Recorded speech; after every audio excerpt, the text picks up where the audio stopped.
కుంభరాశి వారు ఒకవైపు ఏళ్లనాటి శని సంచార స్థితి, ఆదివారం అమావాస్య పుష్యమీ నక్షత్ర సందర్భంగా రవి పుష్యార్క యోగాన్ని, అద్భుతమైన సిద్ధులను, అర్ధాష్టమ కుజుడు అర్ధాష్టమ గురు దోషాన్ని ఎలా తొలగించుకోవాలో ఈ వీడియోలో సవివరంగా సంపూర్ణంగా తెలుసుకుందాం.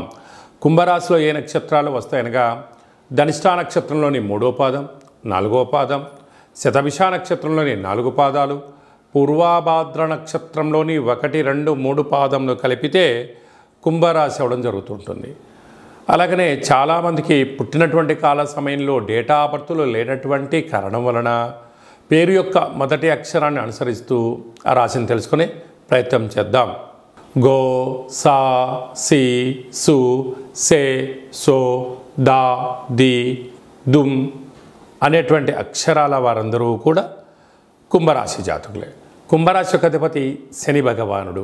వీరికి రాశిలోని శని భగవానుడు వక్రగమన ప్రయాణం అవ్వడం వలన, అర్ధాష్టమ కుజుడు అర్ధాష్టమ గురువు కావడం వలన, అష్టమ స్థానంలో కేతు సంచార స్థితి, గ్రహాలలో అత్యధికమైనటువంటి గ్రహాలు అనుకూలంగా లేని కారణం వలన ప్రతిరోజు సూర్య నమస్కారం చేయడం, తెల్ల జిల్లెడు వృక్షం దగ్గర దీపం పెట్టడం, తెల్ల జిల్లెడు వృక్షం చుట్టూ ప్రదక్షిణ చేయడం, సూర్యాసనాలు, సూర్య నమస్కారాలు యోగాన్ని, అదృష్టాన్ని కలిగిస్తాయని చెప్పి గమనించాలి. పక్షులకైనటువంటి కాకికి ఆహారాన్ని ఏర్పాటు చేయడం, పితృదేవతల యొక్క గతించిన వారి యొక్క ఆశీస్సులు అని చెప్పి గమనించాలి. కుక్కలకు ఆహారాన్ని, మద్యాన్ని పోయడం వలన రుణ సమస్యలు, రోగ సమస్యలు తొలగిపోతాయని చెప్పి గమనించాలి.